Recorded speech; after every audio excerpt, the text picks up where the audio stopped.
Hi everyone, welcome to the Highlights from Ukraine podcast, your daily audio summary of the latest news reported in the Ukrainian media. Check out our latest Long Talk episode where I'm joined by a co-host and a special guest to discuss the latest developments in Ukraine's military policy. To support production of such Long Talk episodes as well as daily episodes, follow the link in the description to our Patreon page. There you can choose a subscription plan starting from just $5 a month and this way support us. But also you will be among the first to receive our special episodes. Thank you for your support. My name is Artem and here is the news. 720 days less the Russian invasion of Ukraine. The US Senate voted in favor of a package bill that included $60 billion to support Ukraine, reports European Pravda. The draft law envisages funds for assistance to Ukraine, Israel, and Taiwan, as well as humanitarian aid. It was voted in favor by 66 senators out of the required 60 and against by 27. The bill has been considered without the sensitive issue of the southern border security after Republicans blocked the initial draft. President of Ukraine Volodymyr Zelensky thanked senators who have supported continued assistance to Ukraine as it fights for freedom, democracy, and the values we all hold dear. Quote, "For us in Ukraine, continued US assistance helps to save human lives from Russian terror. It means that life will continue in our cities and will triumph over war. American assistance brings just peace in Ukraine closer and restores global stability, resulting in increased security and prosperity for all Americans and all the free world," stressed the president. It is not yet known whether Republicans in the House of Representatives will agree to support the bill, as earlier Speaker Mike Johnson slammed the text of the bundled bill for excluding provisions on border security. Johnson had made it clear that he will not bring the bill to a vote in the House of Representatives if it passes the Senate. US President Joe Biden in a statement praised the Senate-approved bill and urged the House to pass it.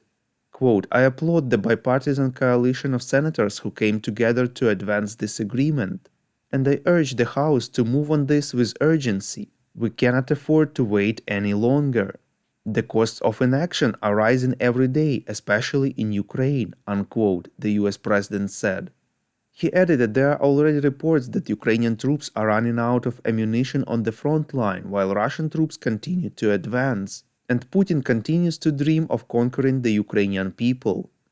Biden stressed that the Speaker of the lower house of Congress should bring a bill on supplemental funding for Ukraine, Israel, and Taiwan to the floor immediately. The US President later noted that most of the funds allocated to support Ukraine in the package would be directed to the US defense industry and would create new jobs. In his evening video address, President Volodymyr Zelensky informed that Commander-in-Chief Oleksandr Syrsky and Defense Minister Rustem Umerov have visited the front line yesterday and reported on the situation. Quote, "The existing problems are being resolved, manning the units, reinforcement, command, and control. There will be reinforcement with drones and means of electronic warfare," unquote, said Zelensky. The head of state added that command positions will also be reinforced. In an interview with the German media ZDF, ahead of his appointment as Commander-in-Chief, Oleksandr Syrsky assessed the situation in the combat zone as complicated, and stated that Ukraine switched from offensive actions to a defense operation in order to exhaust the Russians, reports Ukrainska Pravda. In particular, Ukraine is using its fortifications and technical advantages, including in unmanned aircraft and radio-electronic warfare systems. Syrsky stated that the fighting is especially intense on the Kupiansk front in the Kharkiv region, in the northeastern part of the front. The Russians set the goal to occupy the city of Kupiansk by any means and assault Ukrainian positions daily since last October. But according to the commander, their losses, especially in manpower killed, according to latest reports, are 7-8 times higher than those of Ukrainian troops. Replying to the question when the war would end and the perspective of it ending as soon as possible, Syrsky said, "It all depends on the level of support and efficiency of our actions."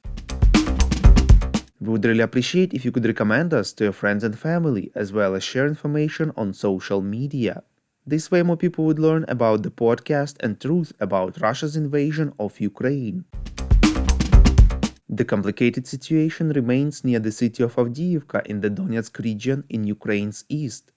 Some units of the 110th Separate Mechanized Brigade in Avdiivka have been replaced and reinforced by other units of the Armed Forces of Ukraine, reports Radio Liberty. According to the unit spokesperson Ivan Sekach, the brigade lacks sufficient capabilities to maintain control of the city. For the first time in almost 2 years of the 110th Separate Mechanized Brigade's operation, some of their units have been fully withdrawn from combat for rest and rotation. Sekach stated that battles for the city and its outskirts are ongoing in Avdiivka. Russian forces are attempting to cut off Ukraine's supply lines, and they have the upper hand in strength. The spokesperson said that the Russians are trying to capture Avdiivka before the presidential elections, scheduled for March of this year. To achieve this, they are employing all possible means. The Russians intensified their activity near Avdiivka over 4 months ago, in October 2023. The positions of the Ukrainian armed forces and the city itself are under attack by a large number of tanks and other armored vehicles, supported by aircraft and artillery. According to the report of the London-based International Institute for Strategic Studies, Russia has lost more than 3,000 tanks during the war in Ukraine, but has enough armored vehicles of lower quality in stock to replace them, reports Fakty. Moscow has been able to trade quality for quantity by pulling thousands of older tanks out of storage at a rate that may at times have reached 90 tanks per month. The report noted that Ukraine had also suffered significant losses since the invasion began in February 2022, but Western military supplies have allowed it to maintain its stockpile while improving its quality. Analysts estimate that Russia's stockpile means that Moscow could potentially sustain around 3 more years of heavy losses and replenish tanks from stocks, even if at lower technical standard, irrespective of its ability to produce new equipment. In particular, it is stated in the report that Russia has almost 1,800 main battle tanks ranging from the outdated T-55 to the modern T-80 and T-90. Another 4,000 are in storage. Thank you for listening to the Highlights from Ukraine podcast. We're a commercial initiative of just 2 people and we need your help to grow. Share information about the podcast, rate us in the app, subscribe to our Patreon. With your support, we are getting better. We call on you to demand from governments of your countries to impose the toughest sanctions possible on Russia and its citizens to stop their invasion of Ukraine.